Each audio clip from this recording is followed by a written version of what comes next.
272 casos entre policiais, além de 172 casos suspeitos e, infelizmente, uma morte. Esses profissionais, como eu já disse, estão na linha de frente também, né, Derek? Exatamente, tanto ajudando a cumprir o decreto de isolamento do Estado, quanto também atuando normalmente, né? Ainda há casos de prisões, ainda há o trabalho normal da polícia durante esse período de pandemia. E para falar mais sobre isso, a gente conversa agora com o cabo Jefferson Nascimento, que é presidente da Associação de Cabos e Soldados da PM e do Corpo de Bombeiros de Alagoas. A gente já tem ele aqui com a gente. Olá, cabo, boa noite. Boa noite, Derek. Boa noite, Lucas. Boa noite. Então, cabo, esse número, 272, é um número alto, né, para a corporação. Como é que está sendo esse trabalho? Vocês estão recebendo EPIs? Como é que está sendo essa atuação de vocês nesse período de pandemia? Derek, esse número, atualizando vocês aí, esse número ele subiu, viu? O último boletim disponibilizado pela Diretoria de Saúde da Polícia Militar, o número subiu para 286, certo? Infelizmente, tivemos mais um óbito, um companheiro nosso aqui da região norte, e estava internado no hospital da Vida, mas hoje veio a falecer. Caramba, cabo. E me diga uma coisa, o Estado está fornecendo EPIs para vocês poderem atuar, que eu vi hoje, por exemplo, quando eu estava aqui na frente do ACTA, tinham 2 guarnições, se não me engano, acho que já se mobilizando para fazer ronda, enfim, que estavam com máscaras. Vocês estão recebendo EPIs para fazer o trabalho de vocês? A maioria dos militares estão usando as máscaras adquiridas com recurso próprio, né? Por parte do governo, a Polícia Militar, o comando, disponibilizou uma verba para comandantes de batalhões para que os mesmos providenciassem alguns EPIs. Mas também sabemos da dificuldade de encontrar as máscaras de proteção, principalmente. Muitos militares compraram as suas, né, visando a necessidade de se protegerem. Agora, cabo, a gente tem aqui 172 casos suspeitos, né? Esse número também aumentou e eu subentendo que esses profissionais estejam afastados, né? Está havendo uma sobrecarga de trabalho por conta dessa situação também? Nós trabalhamos com um limite de um pouco mais de 60% do efetivo já, né? A Polícia Militar já trabalha com baixo efetivo. E nós temos aqui hoje o número de suspeitos, ele diminuiu um pouco, está 162, enquanto o de confirmados aumentou para 186. Eu me incluo nesse número de confirmados. Eu estou afastado desde o dia 5 do corrente mês. Estou voltando segunda-feira para fazer o teste, para ver se o tratamento deu certo, porque eu também tiro serviço de rua e estou afastado desde o dia 5. A orientação da Coronel Joana Dark, que está à frente do combate ao coronavírus na polícia, ela é coronel da polícia, mas também é médica, é que o policial com sintomas gripais tem que se afastar até fazer o exame que a polícia disponibiliza, que é o teste rápido. E como é que estão sendo realizados esses testes? Tem teste para todo mundo mesmo? Vocês estão sendo testados ao aparecerem os primeiros sintomas de gripe? Eu não sei lhe dizer exatamente quantos testes a polícia dispõe. Eu sei que tem sido feito de segunda a sexta-feira, no horário da manhã, no Coronel Tiradentes, e a Coronel Jonadar, que está à frente desse agendamento.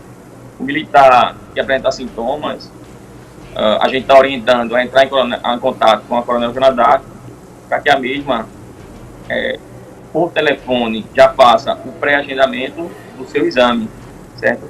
Aí tem uns questionamentos de 8 dias, outros dizem que é 14 dias, mas essas confirmações que tivemos foi através, a maioria delas, através de teste rápido, tendo em vista que esse número é bem maior na polícia, né? Nós temos resistência ainda de alguns companheiros que, ao sentir poucos sintomas, não querem procurar o médico. Isso aí a gente vem conversando diariamente com os companheiros, e ao apresentar qualquer um dos sintomas, comunicar ao seu comandante, o comandante já vai entrar em contato com a Secretaria de Saúde e vai ser feito acompanhamento desse militar, para evitar que, por você, dependendo do seu sistema imunológico, você tem poucos sintomas, né, ou é assintomático, mas acaba passando para o companheiro já ter alguma comorbidade e acaba evoluindo. Né? Nós temos tido dificuldades com os militares do interior, na questão de fazer os testes. Na capital está sendo mais fácil, até o deslocamento até o Colégio Tiradentes. Aqui no interior a gente está tendo dificuldades. Né? Eu acredito que esse número é bem maior. Nós temos companheiros afastados aí que não fizeram teste ou que fizeram e deram negativo, né, por conta dos dias, mas esse número tende, infelizmente, a crescer. Vocês têm esse número de companheiros afastados, de PMs afastados, esse número é maior aqui na capital, é maior no interior, vocês têm essa definição? Exatamente não, né? Mas é quase parelho, né? A tropa, ela se divide, uma grande parte dela também no interior.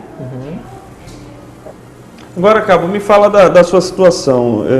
Você, como falou, também tira serviço de rua, e aí teve os sintomas. Quais foram os sintomas que apareceram para você? Você fez o teste, esse teste deu positivo ou é só tratado como suspeito? Não, o meu teste, ele deu positivo, dia 14 agora, mas eu já vinha há 2 serviços afastado, né? Desde o dia 5 eu me encontro afastado por sintomas virais, né? Gripais, no caso. E comuniquei ao comandante e entrei em contato com a Secretaria de Saúde, onde fui afastado até os dias mínimos para fazer o exame. E quais foram esses sintomas? Eu perdi o paladar, o olfato e dores no corpo.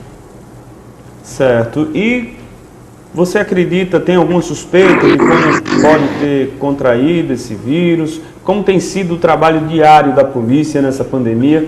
Porque eu imagino que as demais ocorrências devem ter diminuído um pouco durante esse período e aumentaram as ocorrências justamente, né, para fiscalizar o cumprimento do decreto. É isso mesmo? Rapaz, por incrível que pareça, além das ocorrências para cumprimento do decreto, que são muitas, a violência também aumentou, né? Os números eles aumentaram e constantemente nós estamos fazendo apreensão de armas, de drogas. O serviço da polícia ele continua sendo feito.